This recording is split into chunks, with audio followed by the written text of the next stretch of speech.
Good morning, students. Welcome back. So today again we are going to talk about the heredity and evolution only. In that only we have discussed previously that number of chromosomes and also based on the presence of centromere, the chromosome structure and also everything we have discussed, right? So now in this session we will talk about more about the chromosomes only and also how these chromosomes are varying from person to person and also how they are showing the variations like haploid or diploid or homologous or heterologous, and also how does they change during the mitosis and also meiosis also. Let's talk about that. So the term homomorphism and heteromorphy, in the name itself it is there. Homo means same, okay, morphism means same structure, and heteromorphy, hetero means many, okay, morphy means many structures, so are also used for females and also males respectively. So homomorphism for females and heteromorphism for the males, because the sperm structure and everything will be varying from structure, shape and also etc. So during spermatogenesis, what is spermatogenesis? Genesis means nothing but it is taking the birth. So who is taking birth here? Sperms are taking the birth. So that is why we call it as a spermatogenesis. So during spermatogenesis, two types of sperm cells will be produced. One which contains the X chromosome and the other which contains the Y chromosome. So like this, see, have a look at this, students. Multiplication phase during the spermatogenesis stages only, the first stage is called a multiplication. So that means what happens here? Spermatogonium, that is diploid in nature. So as you can see the white color and also dark mode nature, where there is a varying number of the diploid number of chromosome. That means what?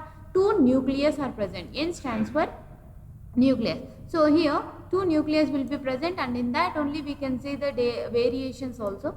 And in that mitosis also, as you can see, additional spermatogonia is getting added as you see here. So then what happens? I have a look at this, only the spermatogonia. So the first one, it is forming the primary spermatocyte, that is also diploid in nature only. That means it is showing the same number of the nucleus. Next, secondary spermatocyte, have a look at this. Now you can see the haploid number of the chromosome. That means they are showing the only one pair of the chromosomes. That, as you can see, the white color here and also black color nature here. And later on, they are also undergoing the meiosis 1. And in that meiosis 1, what happens? Spermatids, 4 spermatids are forming. As you all know that meiosis are also undergoing the part 1 and also part 2. Meiosis 1 and meiosis 2 are the two stages which are occurring here.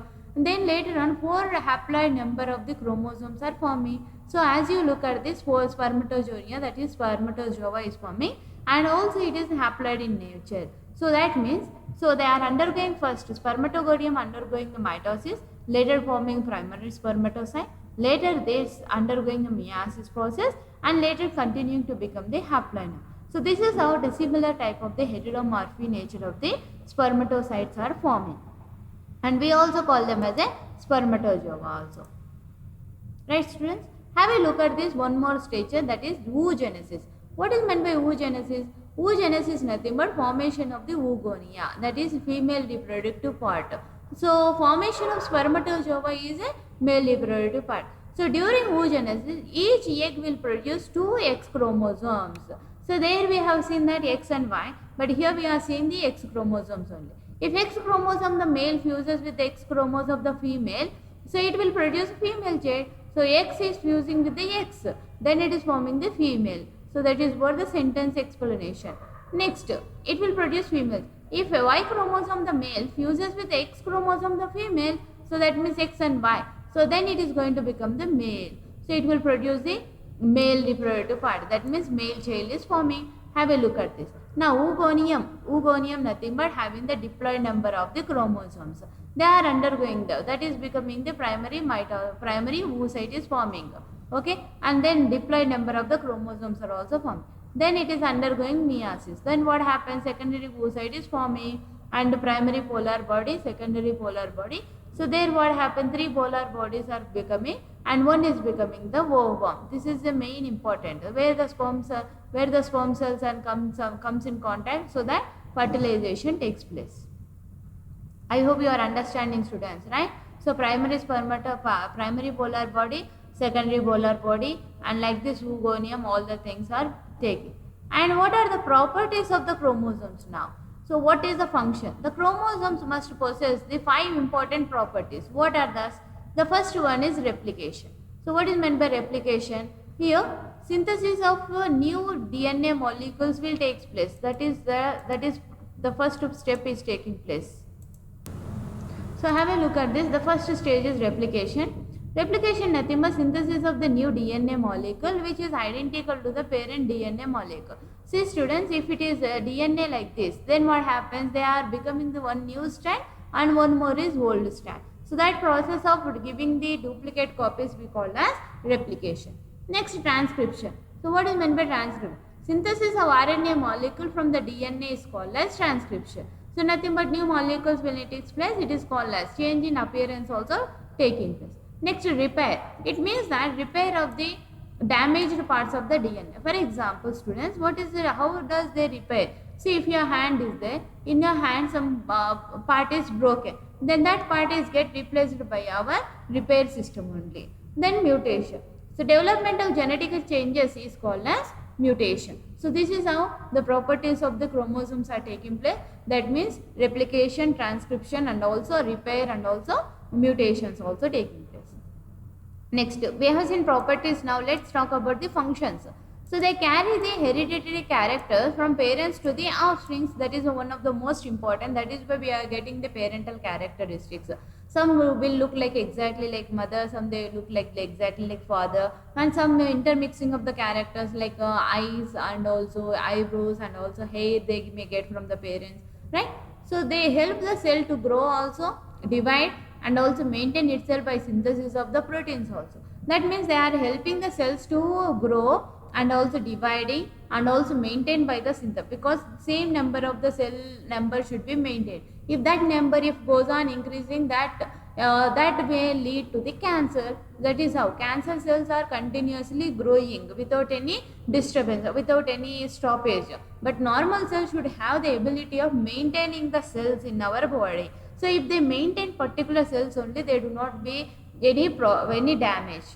Next, they undergo mutation. What is meant by mutation? Sudden heritable change. For example, in our body 46 chromosomes are there. Instead of that 47 chromosomes are present. If it is there, then it leads to the mutation. So that contributed to the evolution of the animals also. Evolution means we come to know that we have evolved from the apes. So that evolution also must be compulsory maintained. Next, they guide cell differentiation during development also. So guiding cell differentiation also, and they also help in a metabolic properties also. They bring about a continuity of life also.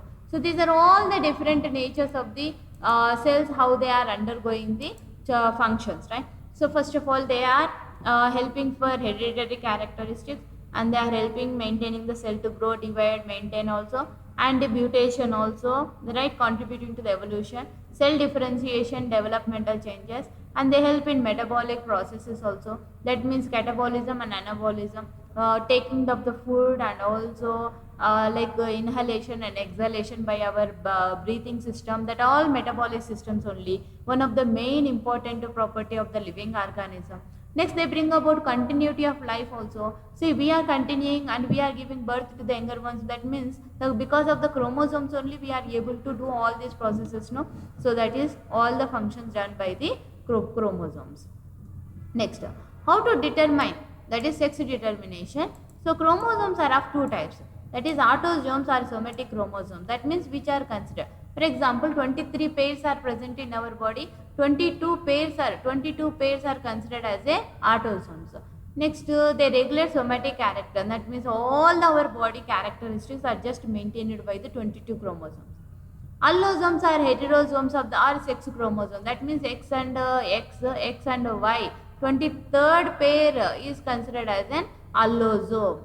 22 pairs are considered as an autosomes. Only one pair is considered as an allosomes. So these chromosomes are associated with sex determination. Sex chromosomes were first discovered by the McClung. That is the scientist name. Clung was the scientist in grasshopper, and X chromosome was discovered by the hen king. So sex chromosomes were discovered and X chromosome by the hen king. So this is how the sex determination has been taken place. Have a look at this, students. Say human chromosomes, total of 46 chromosomes, right? 22 chromosomes, autosomes. These are all 22 pairs are considered as an autosomes. And second X chromosome, sex chromosome. This is example male XY and female have 2 X chromosomes. That is 23rd pair is considered as an allosome. This is an allosome. And 22 pairs completely all together considered as an autosomes. I hope you understand, students.